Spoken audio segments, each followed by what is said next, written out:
2023년의 시작을 축하했던 게 엊그제 같은데 벌써 절반이 훌쩍 지나버렸습니다. 작년과 비교했을 때 여러분의 지난 6개월은 어떠셨나요? 저의 지난 6개월은 엄청난 행운이 찾아온 건 아니지만 작년에 힘들고 괴로웠던 일이 많았던 터라 올해는 소소한 일상 자체가 큰 행복으로 다가오네요. 앞으로 남은 날도 큰 행운보다는 일상의 작은 행복으로 잘 마무리되었으면 좋겠습니다. 한 해의 절반인 6월을 마무리하며 작년 6월의 사건이 생각나 사연을 보내게 되었어요. 글 솜씨가 부족하고 재미없어도 끝까지 들어주셨으면 좋겠습니다.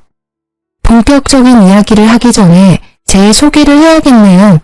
저는 지방 소도시에서 나고 자라 결혼까지 했고 지금도 지방에 사는 30대 여성입니다. 아기는 없고 20대부터 인터넷 쇼핑몰을 운영했어요. 요새는 사람들이 인터넷 쇼핑몰을 많이 해서 매출이 떨어지긴 했지만 오래전부터 꾸준히 이 일을 해와서인지 여전히 먹고 사는 데 지장이 없을 정도로 넉넉한 매출이 나오고 있습니다. 제 부모님은 직접 농사지으며 백반집을 운영하고 있어요. 평생을 바쁘게만 살아오셨고 그 덕에 지금까지 노후까지 문제없을 만큼 돈을 모았답니다. 남편은 결혼 당시 중소기업에 다녔어요. 월급이 한 번도 밀린 적이 없지만 상여금이나 보너스는 전혀 없고 급여도 크지 않았습니다. 시댁은 시어머니만 계시는데 농사일하며 수확한 작물들을 팔아 생활비를 조금씩 벌고 있었어요. 이렇게 시댁 형편이 넉넉하지 않아서 신혼집을 친정에서 마련할 수밖에 없었습니다.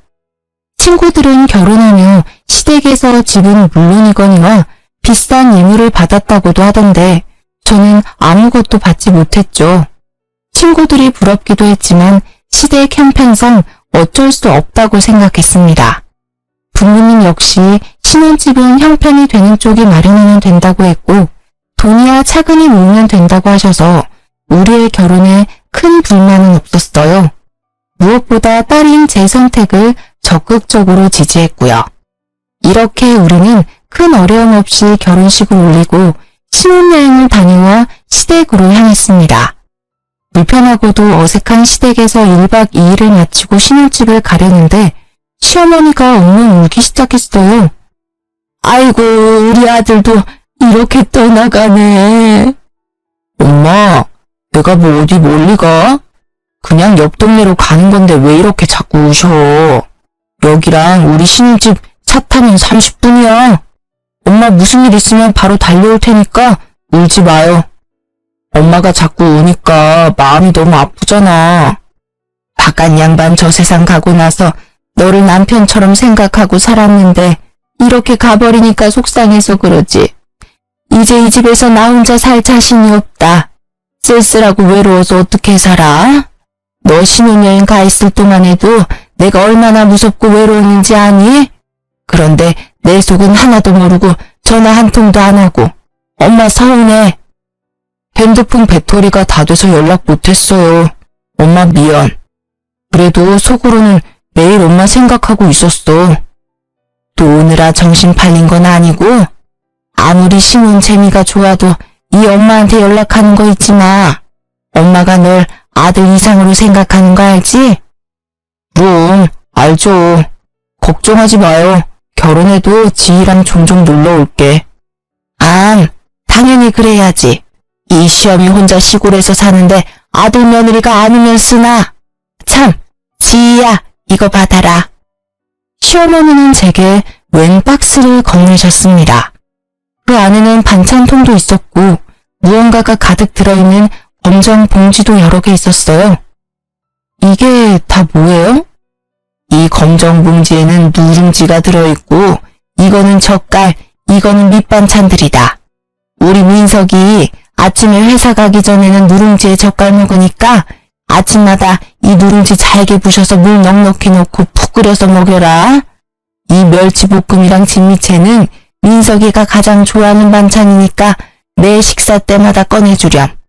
다 먹으면 내가 또 해주면 되긴 하는데 매번 내가 할 순 없으니 다음에 혼자 한번 와서 반찬하는 법 좀 배워라. 넌 어차피 집에서만 일하잖니. 그니까 밖에서 일하는 우리 아들 먹는 거 좀 잘 챙겨줘. 알겠니? 박스 안에는 남편이 좋아하는 음식들로 가득했습니다. 시어머니는 이어서 아이스박스를 또 하나 건네주셨어요. 그 안에는 투명 비닐 안에 정체불명의 음식들이 있었습니다. 이거는 시래기국 냉동시킨 거다. 민석이가 제일 좋아하는 국이니까 입맛 없다고 하면 한 번씩 데워 먹이렴. 그리고 이건 방건조 생선인데 프라이팬에 기름 자작하게 둘러서 민석이 반찬으로 주면 아주 좋아할 거다. 생선이요?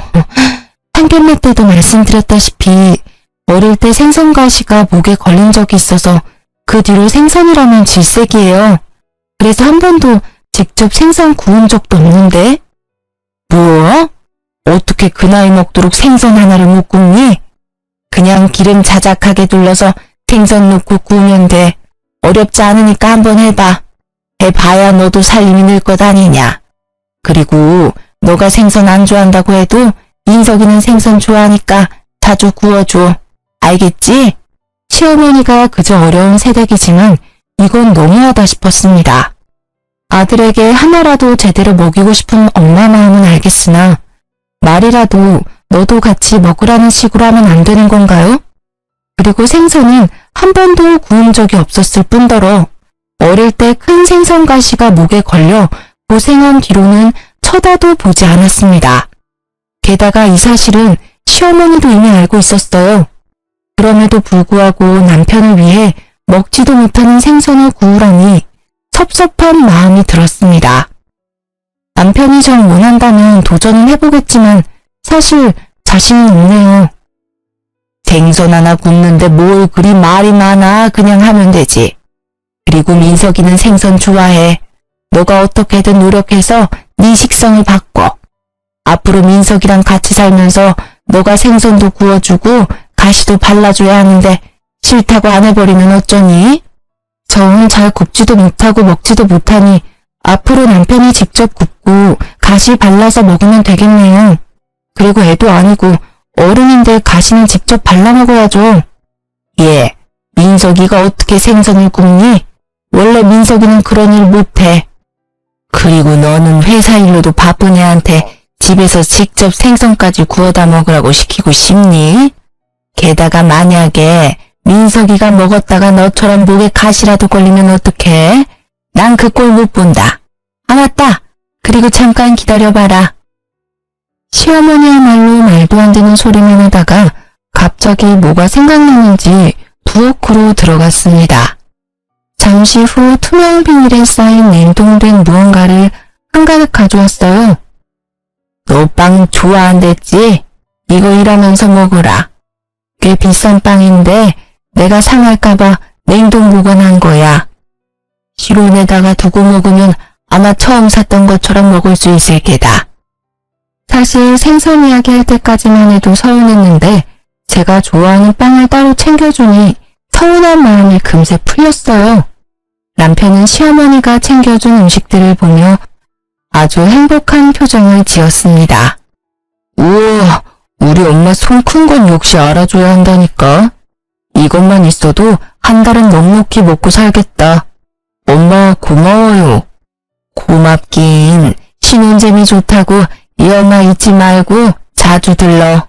전화도 자주 하고. 알겠어? 우리는 시어머니가 챙겨준 음식들을 한가득 챙겨 신혼집으로 왔습니다. 집에 와서 음식들을 하나하나 풀어보니 남편이 좋아하는 밑반찬이나 젓갈은 신선했는데 빵은 유통기한도 지났고 색도 이상했어요. 심지어 어떤 빵 표면에는 군데군데 초록색 곰팡이까지 폈더라고요. 아무래도 못 먹을 것 같아 음식물 쓰레기통에 빵을 버리려고 했어요. 여보, 이거 빵들이 조금 오래된 것 같은데 아무래도 어머니가 깜빡하셨나봐. 그냥 버려야겠다. 그치? 아깝게 그걸 왜 버려? 우리 엄마가 준 빵인데.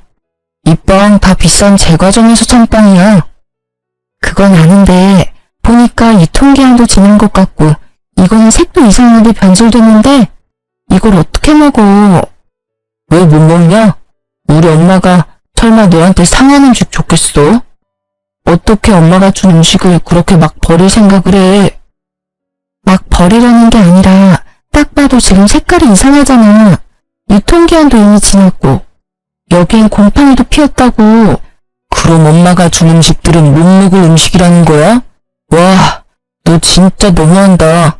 우리 엄마는 너 생각해서 따로 빵이랑 챙겨줬는데 어떻게 그런 말을 해? 나는 너가 왜 이렇게 발끈하면서 화를 내는지 모르겠다. 그럼 이렇게 곰팡이 피고 색까지 변한 이 빵들을 내가 다 먹어야 해? 엄마가 준 음식인데 못 먹을 이유는 뭐야? 그럼 내가 먹을게. 결국 남편은 색도 변질되고 냄새도 이상한 빵을 직접 해동시켜서 먹기 시작했습니다.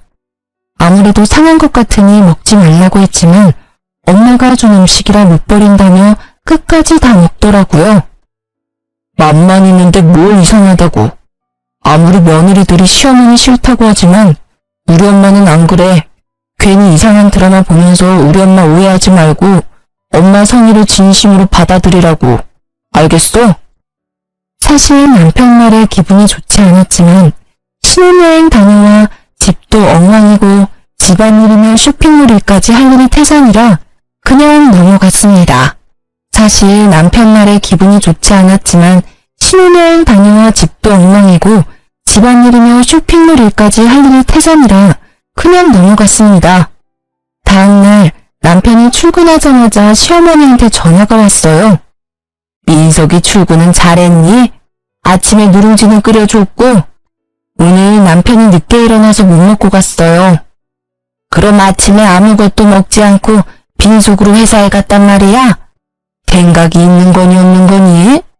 너는 집에서 편하게 아무 눈치 보지 않고 일하겠지만 민석이는 밖에서 상사 눈치 보면서 일하는 애야. 그렇게 종일 힘들게 일하는데 속이라도 든든해야지. 아무리 그래도 밥 먹는다고 회사를 지각할 순 없잖아요. 그럼 너가 더 일찍 일어나서 민석이를 깨웠어야지. 내일부터는 하루도 빠짐없이 누룽지 먹이도록 해. 나랑 있을 때는 아침 걸은 적이 없는데 걱정되는구나. 참, 그건 그렇고 어제 줬던 빵은 먹어봤니? 저는 안 먹었고 남편만 먹었어요.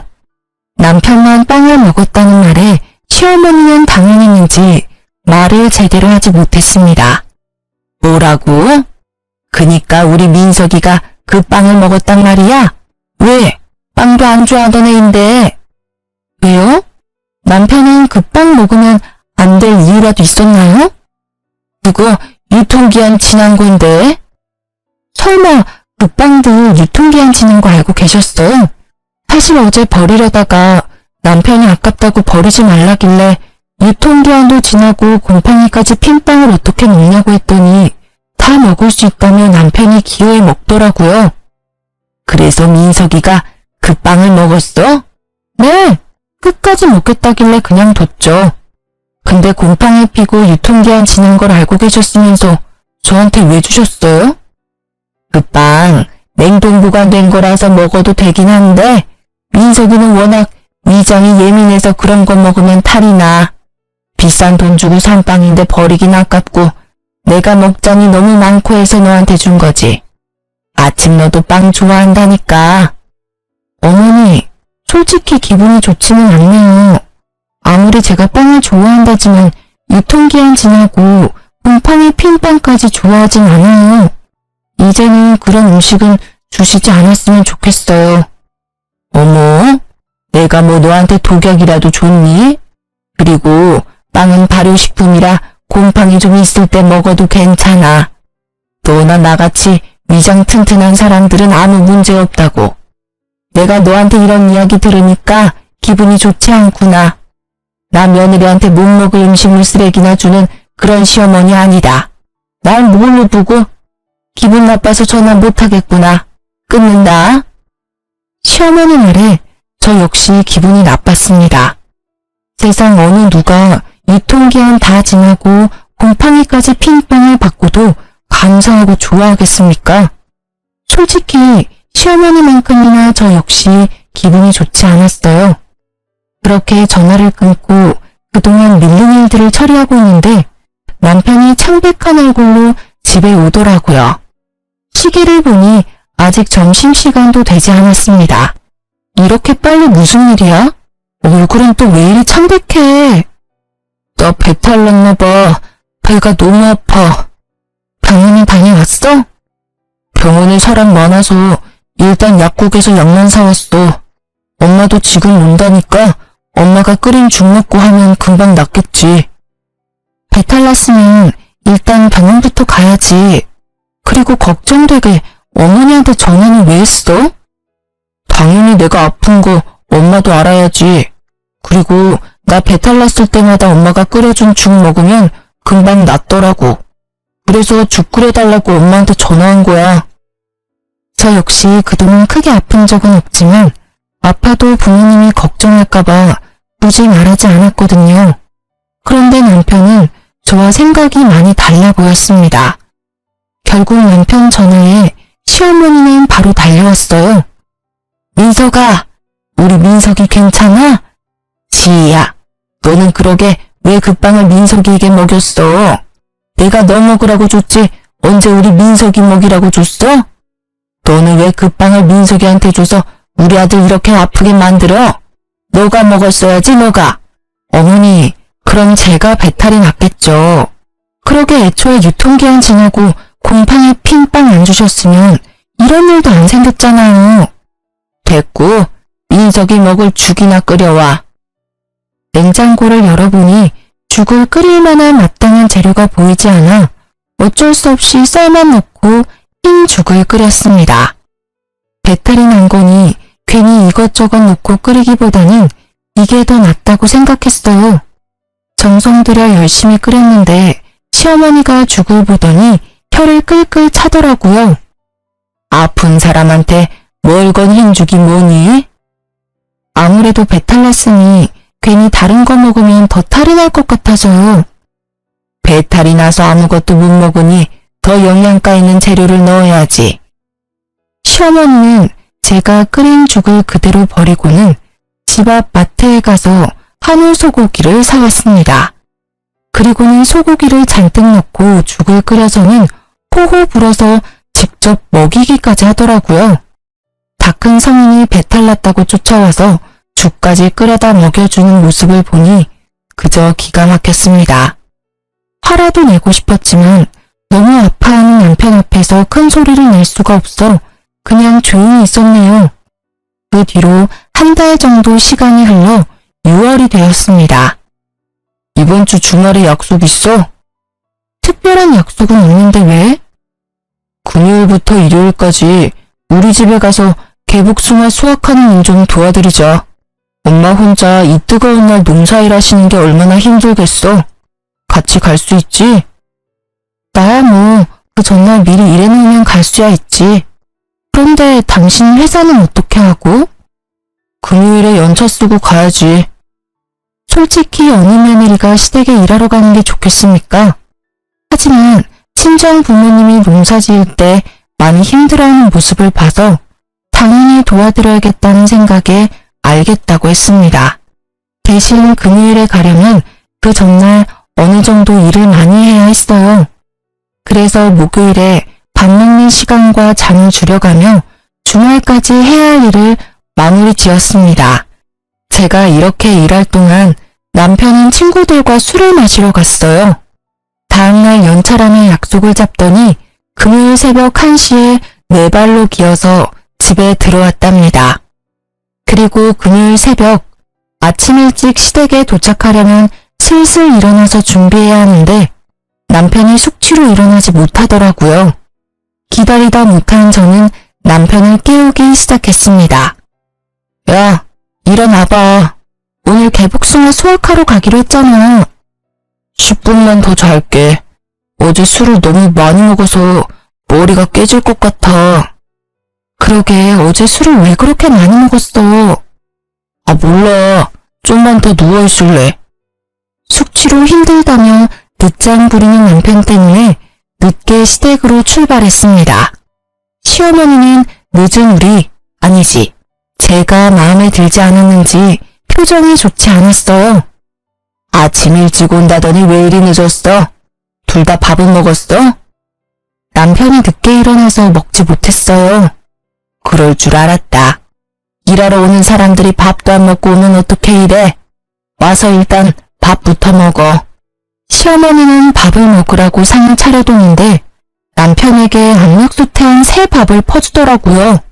그러더니 제게는 남편과는 다른 잡곡밥을 주었습니다. 이거 어젯밤에 한 잡곡밥인데 민석이는 소화가 잘 안 돼서 잡곡밥을 못 먹어. 그러니까 넌 이 밥 먹어라.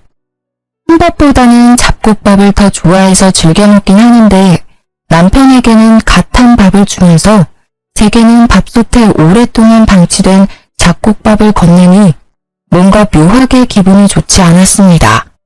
그래도 일단 밥은 먹긴 먹었어요.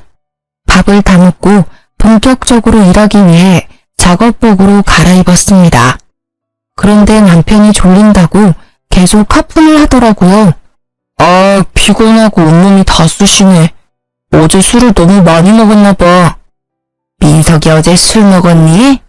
응, 엄마. 결혼식 때 온 친구들이 갑자기 보자고 해서 어쩔 수 없이 술 좀 먹었어요. 너무 많이 마셨는지 머리도 깨질 것 같고 속도 안 좋고 너무 힘들어요. 그래?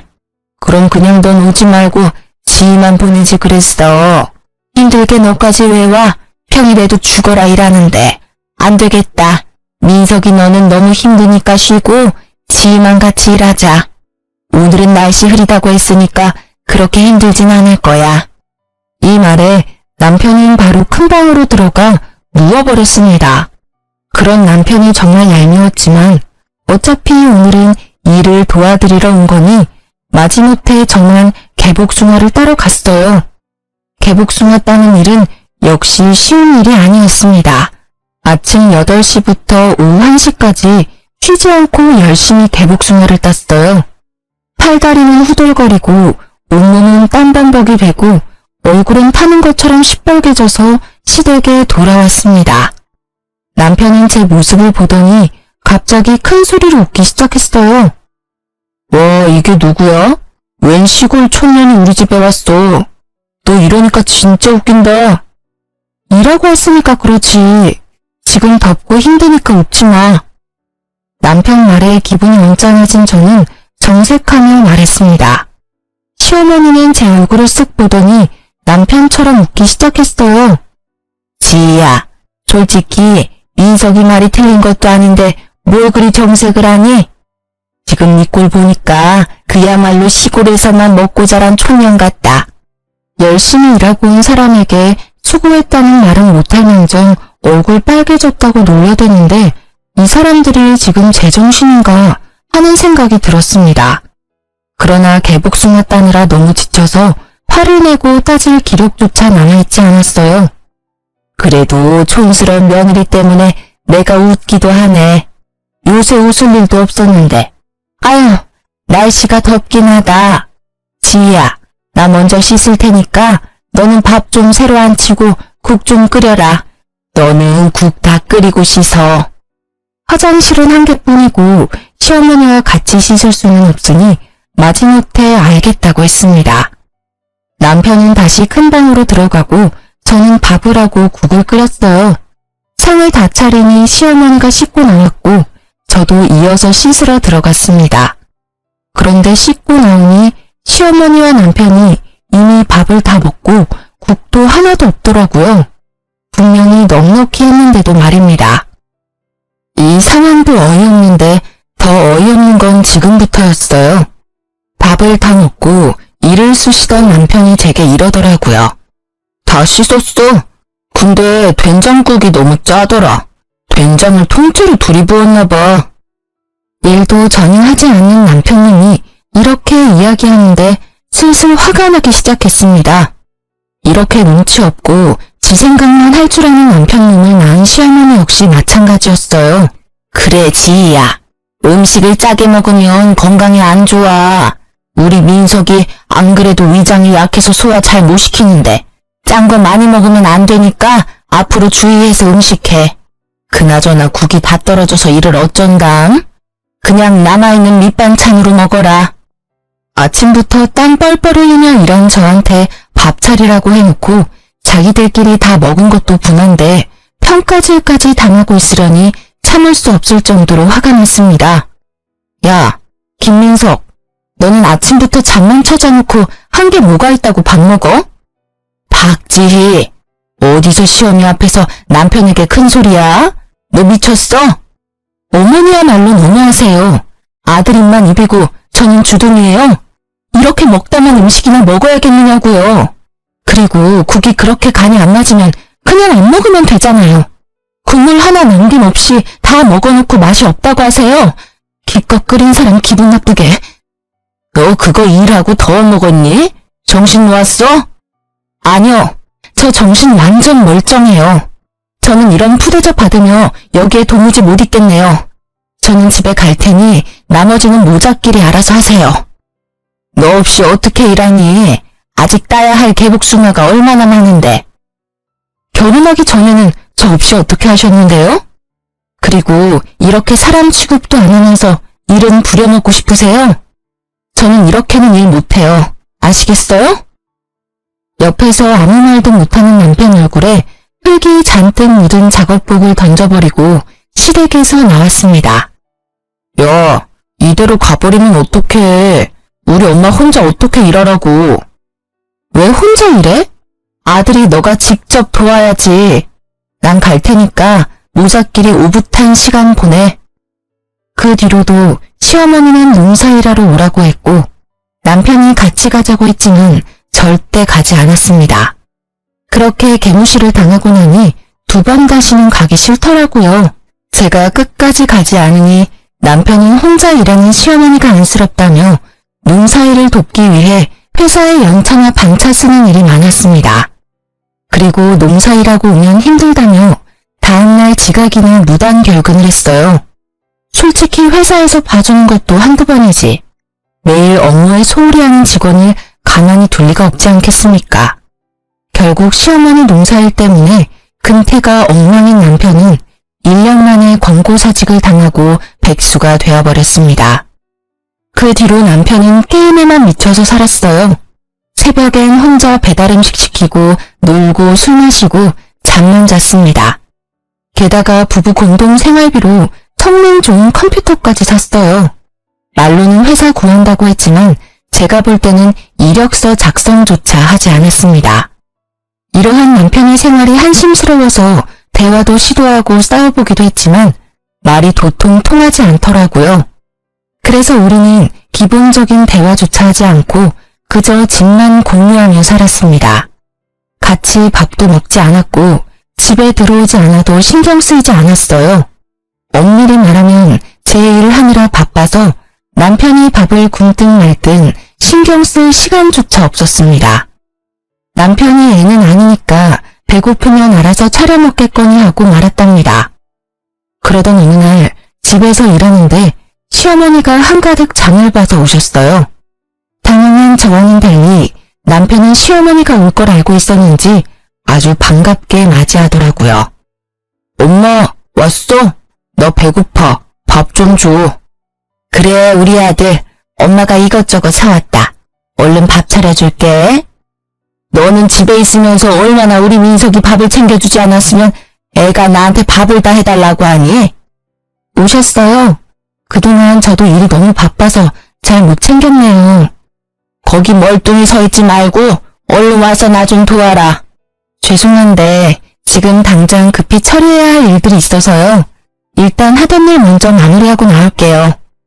남편도 일 안 하고 있는데 저라도 일을 해야지 이 집이 돌아가지 않겠어요? 시어머니는 기가 찬다는 표정을 지었습니다. 그래도 어쩌겠어요. 이 집에서 돈 버는 사람은 저밖에 없는데 저라도 열심히 일해야죠.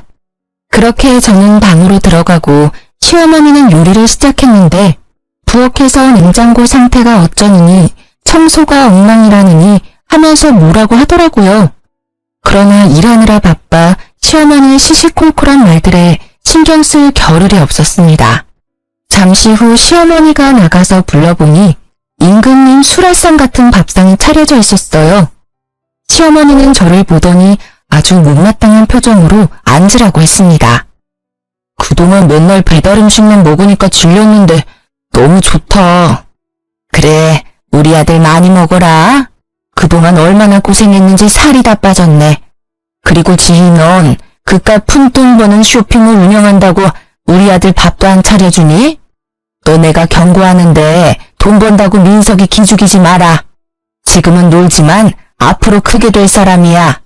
네가 쇼핑몰로 돈을 얼마나 많이 버는 줄은 모르겠지만 앞으로 너보다 돈 많이 벌 사람이라고. 지금 저보다 돈 더 많이 벌려면 대기업에는 가야 할 텐데요. 나이는 많고 그렇다 할 경력도 없고 회사에서 잘리기까지 한 남편을 받아줄 대기업이 어디 있을런지 모르겠네요. 네가 뭐 얼마나 번다고 그래? 너 통장 가져와봐. 시어머니 말에 당당히 폰뱅킹 어플을 열어 통장 잔고를 보여주었습니다. 예상보다 많은 금액에 시어머니와 남편이 깜짝 놀랐어요. 뭐 그래도 그동안 열심히 살았나 보네. 그래도 쇼핑몰은 언제 망할지도 모르잖아. 너무 불확실해. 그러니까 그깟 쇼핑몰 한다고 유세 떨지 말고 우리 아들 잘 내줘 해. 참, 그리고 다음 주에 고구마 캘 거다. 그날은 핑계대지 말고 꼭 와라. 어머니 아들 지금 백수잖아요. 종일 게임만 하고 먹고 자고 놀기만 하는데 어머니 아들만 가면 되지 일하는 저까지 꼭 가야 해요? 게다가 남편은 지금껏 우리 집 농사일 때 한 번도 안 했는데요. 이 말이 마치자마자 시어머니는 제게 숟가락을 던졌습니다. 시어머니가 오라면 그냥 네 하고 오면 되지 어디서 말대꾸야? 사위는 백년 손님이고 며느리는 종신 식구라는 말도 몰라? 사위는 손님이니 처가에서 일하면 안 되고 며느리는 식구니까 시댁에서 같이 일해야지. 그리고 보기에도 귀한 아들을 너한테 준 것도 아까운데 너네 집에서 어떻게 일하는 꼴을 봐? 살다 먹던 숟가락으로 맞아본 적은 없는지라 너무 당황스러워 말도 못하고 멍한 표정으로 있었습니다. 그 표정을 보더니 남편이 비웃더라고요. 내가 너 혼날 줄 알았다. 아까부터 엄마가 도와달라고 했는데 나와보지도 않더니 꼴 좋다. 순간 부모님이 마련해준 이 집에서 왜 이런 푸대접을 받아야 하는지 분노가 치밀어 올랐습니다. 도무지 참을 수가 없던 저는 자리에서 일어나 밥상에 있던 음식들을 다 음식물 쓰레기통에 넣어버렸어요. 남편은 놀라서 아무 말도 못하고 시어머니는 제게 소리를 지르기 시작했습니다. 야, 너 미쳤어? 왜 아까운 음식들을 다 버리고 난리야? 네, 저 미쳤어요. 지금 둘이서 편먹고 이렇게 괴롭히는데 제정신으로 살 수 있겠어요? 그리고 어머니는 그렇게 아들이 좋으면 평생 끼고 살지 결혼을 왜 시키셨어요? 박주희, 뭘 잘했다고 우리 엄마한테 큰 소리야. 제정신이야? 남편은 자리에서 일어나 제 머리채를 잡았습니다. 시어머니는 그런 남편을 말리기는커녕 옆에서 잘한다고 손뼉치고 앉아있더라고요. 우리 아들 잘한다. 저런 년은 그냥 혼쭐이 나야 정신을 차리지. 시어머니 말에 남편이 더 세게 잡길래 남편을 있는 힘껏 밀어버렸습니다. 그러자 남편은 순식간에 중심을 잃고 시어머니 앞으로 넘어지며 시어머니와 머리를 세게 박았어요. 둘이 박치기를 하고 아파하는 모습을 보니 너무 웃겼던 저는 배꼽을 잡고 깔깔대며 웃었습니다. 야, 웃기냐? 나랑 엄마는 아파 죽겠는데 이게 웃겨? 그럼 안 웃기니? 그러게 내 머리채는 왜 잡고 난리야? 됐고 이제 나 너랑 못 살겠다. 이혼해. 김민석, 이 집이 우리 부모님이 사준 집인 거 알지? 당장 나가. 당장. 이혼? 어디 이혼이 뭐 쉬울 것 같아? 난 너랑 이혼 안 해. 이 집에서 절대 안 나갈 거야. 그래. 우리 아들 호적 더러워지게 이혼은 무슨 이혼이니? 한번 결혼했으면 계속 같이 살 생각을 해야지. 하여튼 요새 젊은 것들은 조금만 수 틀리면 다들 이혼 얘기 꺼내지. 상황 파악 못하고 계속 헛소리를 짓거리길래 가만두면 안 되겠다는 생각이 들었습니다. 그래서 남편 방으로 가서 남편이 애지중지 아끼는 모니터를 바닥에 던져버렸어요. 야, 그게 얼마짜린데 그걸 박살내. 너 정말 제정신 아니구나. 내가 지금부터 셋 셀 거야. 그동안 네 엄마 데리고 안 꺼지면 이 컴퓨터 본체도 박살내버린다. 하나, 둘. 잠깐, 망치가 어딨더라? 알았어. 진정해. 일단 나갈게. 나중에 너 좀 진정되면 그때 다시 얘기해. 남편은 시어머니를 데리고 나갔고 저는 바로 이혼 서류를 작성해서 남편 짐과 함께 시댁으로 보냈습니다. 잠시 후 남편에게 전화가 왔어요. 이게 다 뭐야? 왜 내 짐을 다 보냈어? 못 들었니? 우리 이혼한다고. 이혼하는데 이 집에 네 짐 따위는 필요 없잖아. 다 내다 버리려다가 그래도 그건 아닌 것 같아서 니네 집으로 보낸 거니까 감사하게 생각해. 무슨 이혼이야? 이혼 못해. 너 진짜 왜 그래? 몰라서 물어? 너랑 니네 엄마가 했던 행동들을 생각해봐. 내가 이혼 안 하게 생겼나? 아무튼 이혼 안 해주면 난 소송할 테니까 그런 줄 알아. 내가 뭐 불륜을 저지른 것도 아닌데 어떻게 소송을 해? 이혼 소송하는데 돈이랑 시간이 얼마나 많이 드는데. 1년, 2년, 아니 10년이 걸려도 난 너랑 이혼 소송할 거야. 내 전 재산을 다 털어서라도 반드시 갈라설 거라고. 근데 어쩌냐? 나는 돈이 좀 있는데 넌 돈도 없잖아.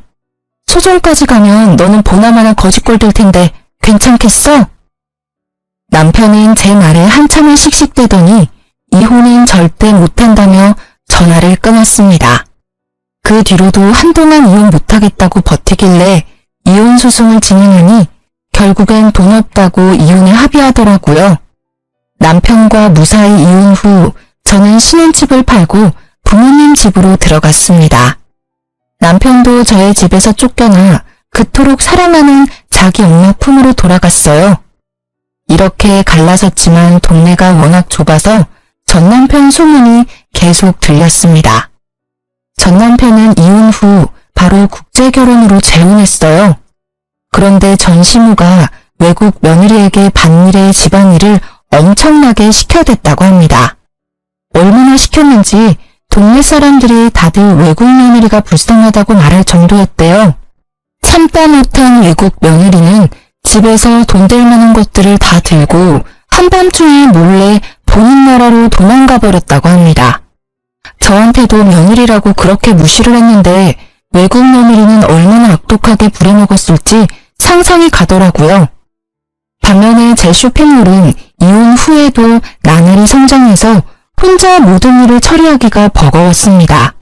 같이 일할 직원들을 구하기 위해 인터넷에 구인 공고를 올리고 사무실도 좋은 곳으로 마련했어요. 하루는 사무실에서 바쁘게 일하고 있는데 전 남편한테 한번 보자고 연락이 왔습니다. 이혼하고 힘들게 산다는 소식을 듣기는 해서 꼴이 어떤지 궁금하더라고요. 그래서 사무실 근처 카페에서 만나자고 하고 가보니 전 남편과 전 신우가 세상 불쌍한 표정으로 나란히 앉아 있었습니다. 오랜만이네요. 잘 지내셨죠? 지희야, 잘 지냈지? 너가 얼마나 보고 싶었는지 모른다. 왜요? 그렇게 저를 구박하시더니. 사실 며느리는 식구니까 어떤 일을 시켜도 다 이해해줄 줄 알았다. 원래 가족이라는 게 서로 허물이 있어도 다 이해하고 넘어가잖아. 너가 편하기도 하고 좋아서 자꾸 말이 막 나왔던 것 같아. 진심으로 미안하구나.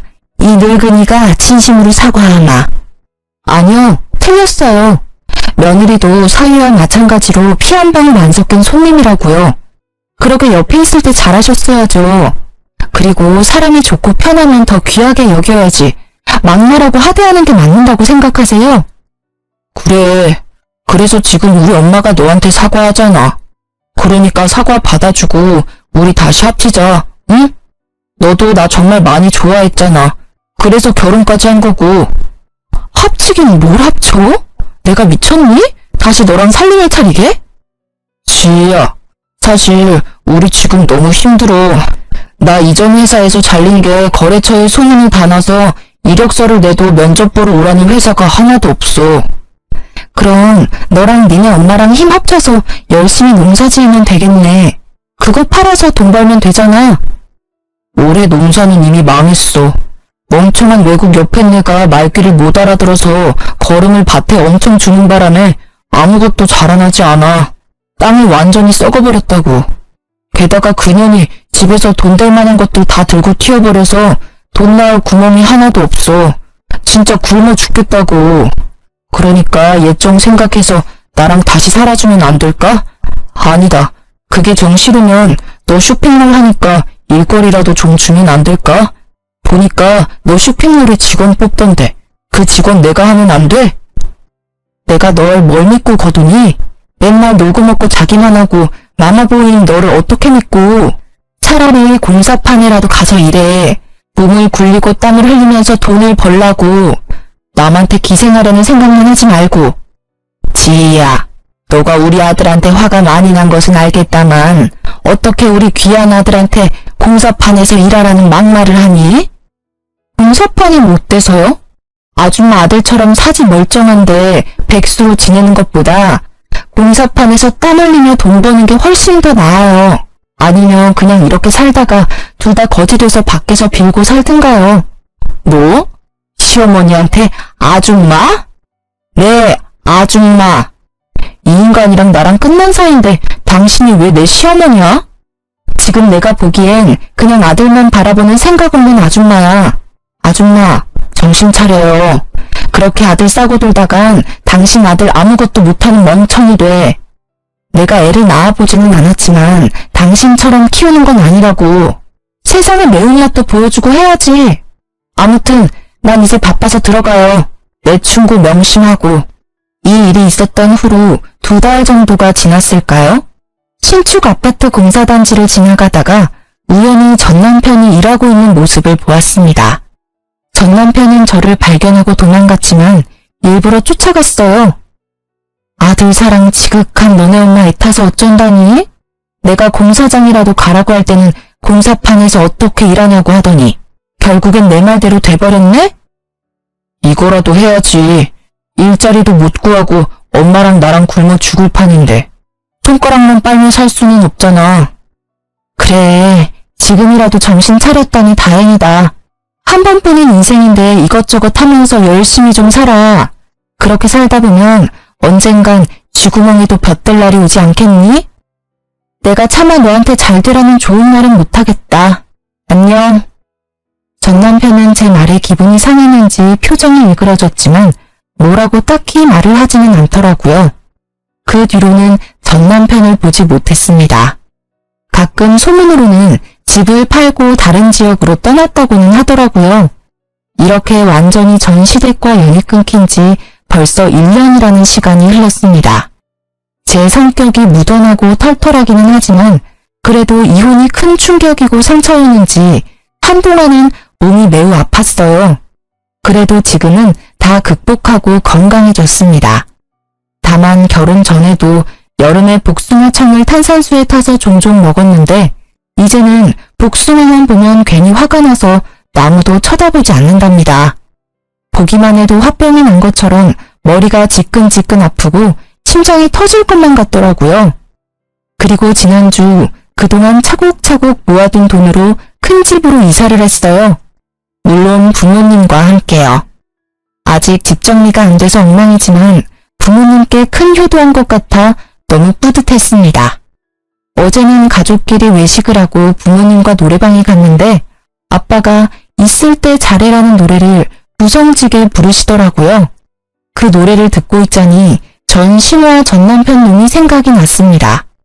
옆에 있는 사람에게 잘했으면 이혼당하지는 않았을 텐데 귀한 줄 모르다가 결국 거지꼴이 되었잖아요.